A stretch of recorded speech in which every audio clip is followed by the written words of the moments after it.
Assalamualaikum students. In this lecture we will discuss about second law of thermodynamics. इस lecture में हम second law of thermodynamic को discuss करेंगे। जो second law of thermodynamic है वो एक्सप्रेस करता है कॉमन विजडम को। वो क्या है कि heat does not flow up hill. Heat जो है वो अप हिल फ्लो नहीं कर सकती, मतलब लो टेम्परेचर से हाई टेम्परेचर की तरफ हीट को फ़्लो नहीं करवाया जा सकता।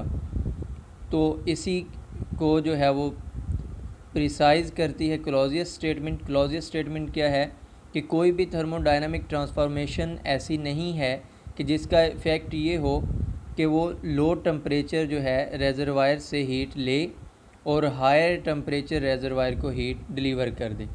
कि कोई भी ऐसी थर्मोडायनामिक ट्रांसफॉर्मेशन नहीं है कि जिसमें हम लो टेम्परेचर से हाई टेम्परेचर की तरफ हीट को फ़्लो करवा सकें। और इसी की इक्विवेलेंट स्टेटमेंट है केल्विन स्टेटमेंट। उसके मुताबिक क्या है कि जो थर्मोडायनामिक ट्रांसफॉर्मेशन है, कोई भी ऐसी थर्मोडायनामिक ट्रांसफॉर्मेशन नहीं है जिसमें हम जो है हीट रेजरवायर से लें और उसको कम्प्लीटली वर्क के अंदर कन्वर्ट कर दें। कोई भी ऐसी थर्मोडायनामिक ट्रांसफॉर्मेशन नहीं है कि जिसके अंदर हीट को कम्प्लीटली वर्क के अंदर कन्वर्ट किया जा सके। तो यहाँ पे जो मोस्ट इम्पोर्टेंट वर्ड है वो है सोल। इसका मतलब है कि ये जो प्रोसेस हैं वो पॉसिबल हैं, लेकिन यहाँ पे दूसरी इफ़ेक्ट्स भी आएंगे। और जो लॉजिकल इक्विवेलेंस इन दोनों स्टेटमेंट्स की उनके मुताबिक ये है कि अगर एक स्टेटमेंट फॉल्स हो जाती है तो दूसरी स्टेटमेंट भी अल्टीमेटली फॉल्स होगी। यहाँ पे 2 हम हीट रेजरवायर कंसीडर कर लेते हैं T2 और T1 टेम्परेचर पे। T2 ग्रेटर है T1 से, तो केल्विन स्टेटमेंट जो है अगर वो फॉल्स हो जाए, केल्विन स्टेटमेंट फॉल्स होने का मतलब है कि हम हीट जो है वो रेजरवायर से लें T1 से और उसको जो है डायरेक्टली जो है वर्क के अंदर कम्प्लीटली कन्वर्ट कर दें। फिर उस वर्क को हम बैक हीट के अंदर कन्वर्ट कर लें इंटायरली और इसको टेम्परेचर T2 को डिलीवर कर दें।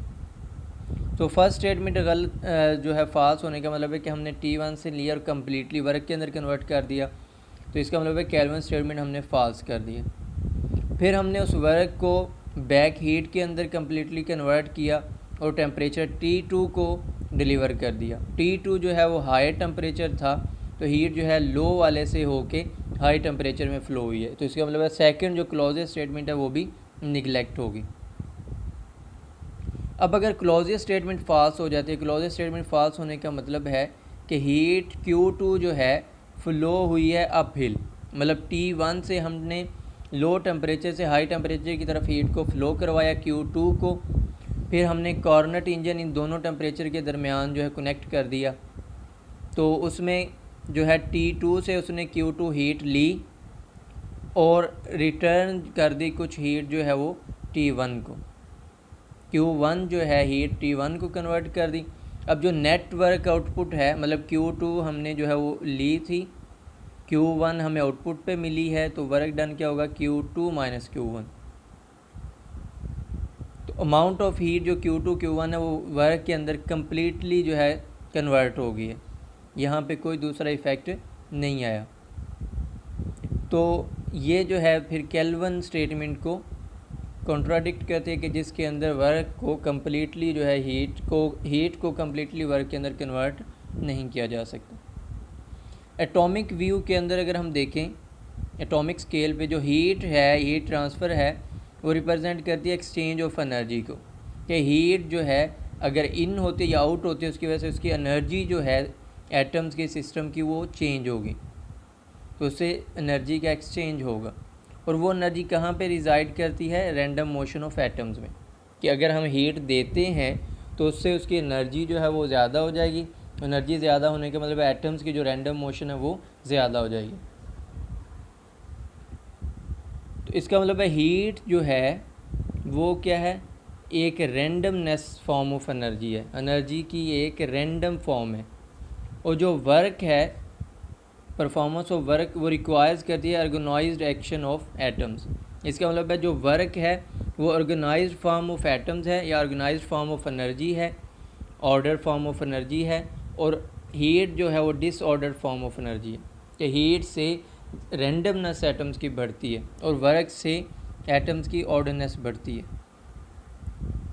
तो इसका मतलब है कि अगर हम हीट को इंटायरली वर्क के अंदर कन्वर्ट कर रहे हैं तो हम क्योस जो है उसको स्पॉन्टेनियसली रिवर्ट कर रहे हैं ऑर्डर के अंदर, कि जो हमारे पास डिसऑर्डरनेस थी, हीट जो है वो डिसऑर्डरनेस है, वर्क जो है वो ऑर्डरनेस है, हमने हीट को वर्क के अंदर कन्वर्ट किया। इसका मतलब है डिसऑर्डरनेस को हमने ऑर्डर में कन्वर्ट किया है। तो ये एक्सट्रीमली इम्प्रोबेबल है, ये पॉसिबल नहीं है। यूजुअल जो स्कीम ऑफ थिंग्स है उसमें ये पॉसिबल नहीं है कि हम जो है डिसऑर्डरनेस को कम्प्लीटली जो है वो खुद ब खुद जो है वो ऑर्डरनेस में कन्वर्ट कर लें। तो सेकेंड लॉ ऑफ जो थर्मोडायनामिक्स है वो एक्सप्रेस करता है इस आइडिया को कि कभी भी हीट को हम इंटायरली वर्क के अंदर कन्वर्ट नहीं कर सकते, वहाँ पे कुछ ना कुछ हीट जो है वो वेस्ट होगी।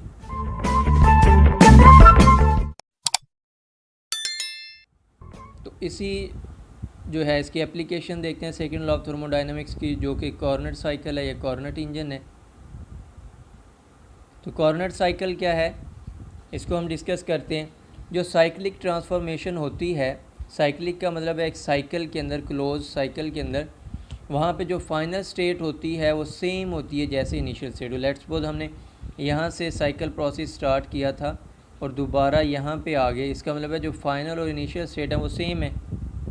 तो साइक्लिक प्रोसेस के अंदर फाइनल और इनिशियल स्टेट सेम होती हैं, इस वजह से जो चेंज इन इंटरनल एनर्जी होता है वो ज़ीरो होता है, क्योंकि इंटरनल एनर्जी जो है वो स्टेट फंक्शन है, वो सिस्टम की स्टेट पे डिपेंड करती है।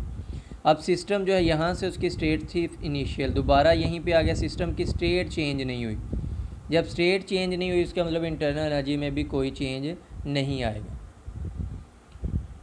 तो जो रिवर्सिबल साइक्लिक प्रोसेस है उसको हम क्लोज लूप से रिप्रेजेंट कर सकते हैं पीवी डायग्राम के अंदर। तो यहाँ पे हमारे पास पीवी डायग्राम होगी, तो जो साइक्लिक प्रोसेस है उसको हम पीवी डायग्राम के ऊपर जो है वो क्लोज सर्कल से इस तरह से रिप्रेजेंट कर सकते हैं।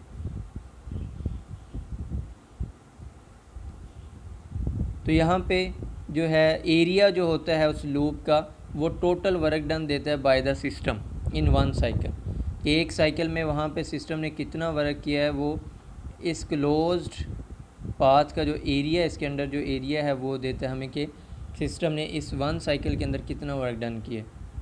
और जो चेंज इन इंटरनल एनर्जी है डेल्टा यू वो ज़ीरो होगी। अगर डेल्टा यू ज़ीरो है तो अगर हम फर्स्ट लॉ ऑफ थर्मोडायनामिक्स से देखें, फर्स्ट लॉ ऑफ थर्मोडायनामिक्स क्या है, delta Q is equal to delta U plus W. अब यहाँ पे इंटरनल एनर्जी वो ज़ीरो है, ये वाला ज़ीरो हो जाएगा तो यहाँ पे बच जाएगा सिर्फ डेल्टा डब्ल्यू। इसका क्या मतलब है कि हीट जो है वो वर्क डन के इक्वल है, या हीट वर्क डन कैसे निकालते हैं क्लोज लूप के लिए, उसका एरिया। तो एरिया जो है वर्क डन के इक्वल है, या एरिया जो वो है हीट फ्लो के इक्वल है, हीट एक्सचेंज।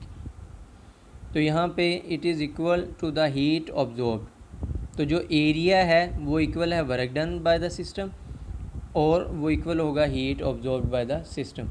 तो यहाँ पे हम देख सकते हैं डेल्टा डब्ल्यू या डेल्टा क्यू जो एरिया इनक्लोज के इक्वल है, और एरिया इनक्लोज जो है इस तरह से क्लोज पाथ के लिए आ गया पी डी वी इंटेग्रल। जो साइक्लिक प्रोसेस है वो कन्वर्ट करता है वर्क को हीट के अंदर और सिस्टम को दोबारा इनिशियल या ओरिजिनल स्टेट में ले आता है। तो ये जो प्रोसेस है ये हीट इंजन है, it acts as a heat engine for the process can be repeated indefinitely. और अगर हम साइक्लिक प्रोसेस को रिवर्सिबल कर दें, रिवर्सिबल करने का मतलब है कि हम हीट को वर्क डन को हीट में कन्वर्ट करें। यहाँ पे हमने क्या किया है, वर्क को हीट में कन्वर्ट किया है, तो ये क्या है, हीट इंजन है कि जो हमने एनर्जी दी थी उसको उसने हीट में कन्वर्ट कर दिया। और अगर हम हीट को वर्क डन में कन्वर्ट कर लें तो ये हमारा क्या होगा, रेफ्रिजरेटर होगा। हमने अपने साइक्लिक प्रोसेस को रिवर्सिबल कर लिया कि पहले हम वर्क को हीट में कन्वर्ट कर रहे थे तो वो हीट इंजन था, अब हमने हीट को जो है वर्क में कन्वर्ट किया तो ये रिवर्सिबल प्रोसेस हो गया, तो ये क्या होगा, रेफ्रिजरेटर इन रिवर्स। तो रिवर्स फॉरवर्ड में ये जो है वो हीट इंजन है, रिवर्स में ये हमारे पास रेफ्रिजरेटर है। तो हीट इंजन क्या करता है, वो वर्क या एनर्जी हमारी लेता है और उसको वर्क डन में हीट में कन्वर्ट करता है। और जो रेफ्रिजरेटर है वो हीट जो है वो लेता है, उसको वर्क डन में कन्वर्ट करता है। तो यहाँ पे ये कार्नट साइकिल है हमारे पास पीवी डायग्राम के ऊपर आइडियल गैस के लिए। तो इसको हम यहाँ से देखते हैं। कार्नट साइकिल जो है एक रिवर्सिबल आइडियल साइकिल है और इसमें 2 आइसोथर्म्स होते हैं और 2 एडियाबैटिक होते हैं।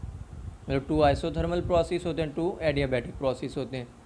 जो वर्किंग सब्सटेंस है वो हम आर्बिट्रेरी कोई भी ले सकते हैं, लेकिन यहाँ पे हम ज़्यादातर आइडियल गैस लेते हैं। और T2 हमारा टेम्परेचर ग्रेटर है, T1 स्मॉल है। जो सिस्टम है वो ऑब्जॉर्व करता है heat Q2 along the isotherm T2। वो T2 रेजरवायर से सिस्टम जो है वो हीट ऑब्जॉर्व करते हैं और ये आइसोथर्मल प्रोसेस है जिसके अंदर हमने टेम्परेचर को क्या रखा हुआ है, कांस्टेंट। उसके बाद यहाँ पे एडियाबैटिक प्रोसेस होता है, यहाँ पे टेम्परेचर जो है वो चेंज हो जाता है लेकिन हीट जो है वो इन या आउट नहीं होती। उसके बाद यहाँ पे फिर आइसोथर्मल प्रोसेस होता है। तो यहाँ पे ये जो है आइसोथर्मल है, ये एडियाबैटिक है। ये हमें कैसे पता चलेगा? जो एडियाबैटिक की स्लोप होती है वो स्टीपर होती है। उसके बाद यहाँ पे फिर आइसोथर्मल प्रोसेस हुआ और T1 रेजरवायर ने हीट Q1 जो है वो रिलीज़ की। उसके बाद यहाँ पे हीट ना इन हुई ना आउट हुई, टेम्परेचर चेंज हो गया और ये एडियाबैटिक प्रोसेस है। तो एडियाबैटिक प्रोसेस जो होता है इसके अंदर हीट इन या आउट नहीं होती, लेकिन उसका टेम्परेचर चेंज हो सकता है। टेम्परेचर कैसे चेंज होगा? हमने यहाँ पे गैस मॉलिक्यूल्स लिए हुए हैं, इसके ऊपर पिस्टन है, पिस्टन को हमने ज़रा और प्रेशर बढ़ा दिया, ये यहाँ तक आ गया, तो अब इसका टेम्परेचर और प्रेशर चेंज हो जाएगा। तो यहाँ पे टेम्परेचर उसका चेंज होगा लेकिन हीट जो है इसके अंदर इन या आउट नहीं हुई।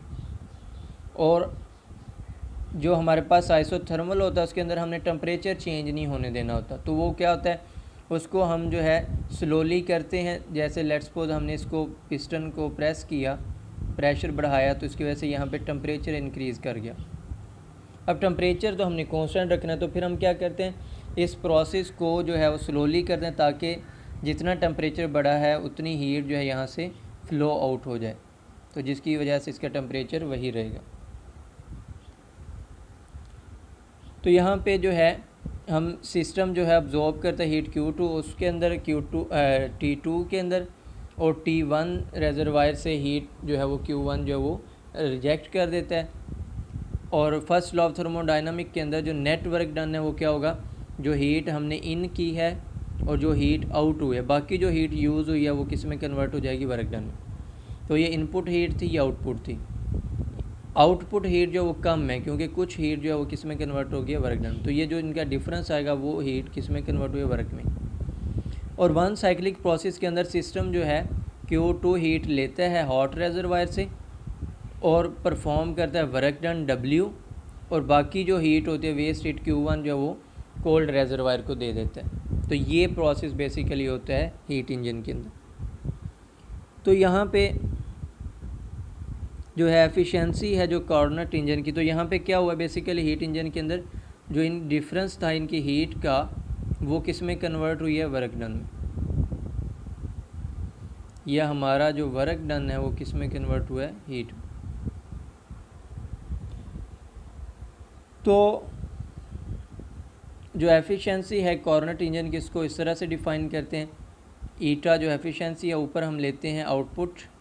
एफिशिएंसी क्या होती है, आउटपुट ओवर इनपुट। आउटपुट हमारे पास क्या है, वर्क डन है। इनपुट क्या है, हीट है जो हमने दी है। तो W ओवर Q2 है और W किसके इक्वल है, Q2 minus Q1।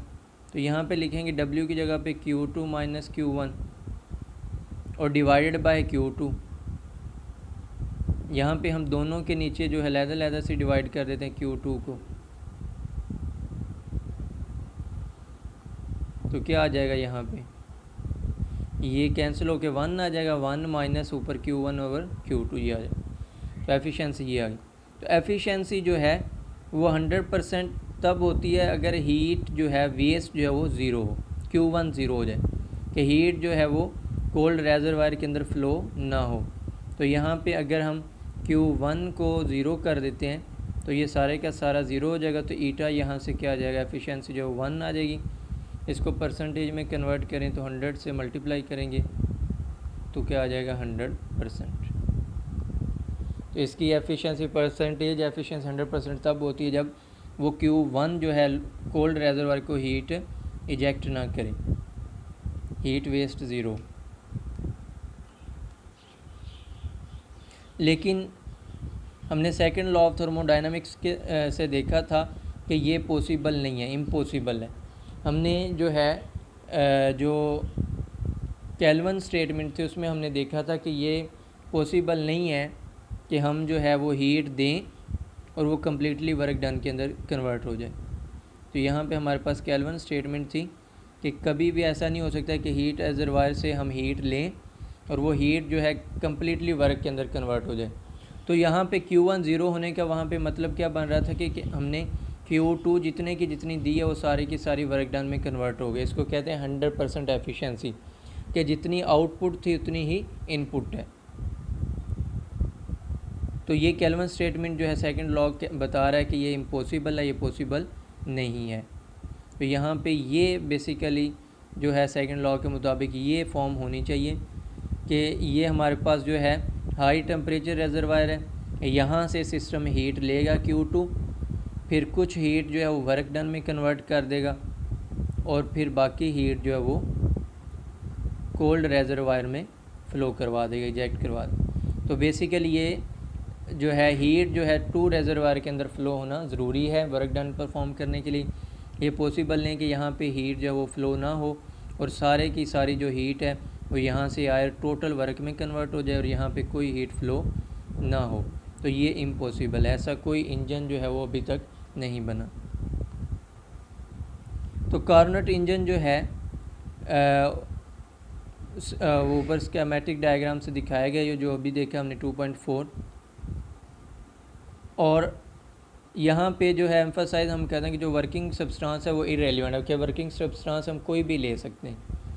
Bye reversing the sign of Q1 and Q2 thus W, तीनों के अगर हम साइन रिवर्स कर दें, इनकी डायरेक्शन है जो रिवर्स कर दें, तो जो इंजन है वो किस में कन्वर्ट हो जाएगा, कार्नोट रेफ्रिजरेटर के अंदर। तो इंजन का जो फंक्शन है वो ये होता है, रेफ्रिजरेटर का फंक्शन क्या होता है, इसको रिवर्स कर देते हैं रेफ्रिजरेटर के अंदर की हीट जो है वो Q1 लो टेम्परेचर रिजर्वायर से लेता है वो, उसके बाद जो है वो वर्क डन उस पर हमें करवाना पड़ता है, W इस तरफ होगा, और फिर हीट Q2 जो है वो हाई टेम्परेचर रिजर्वायर को वो फ़्लो करवाता है।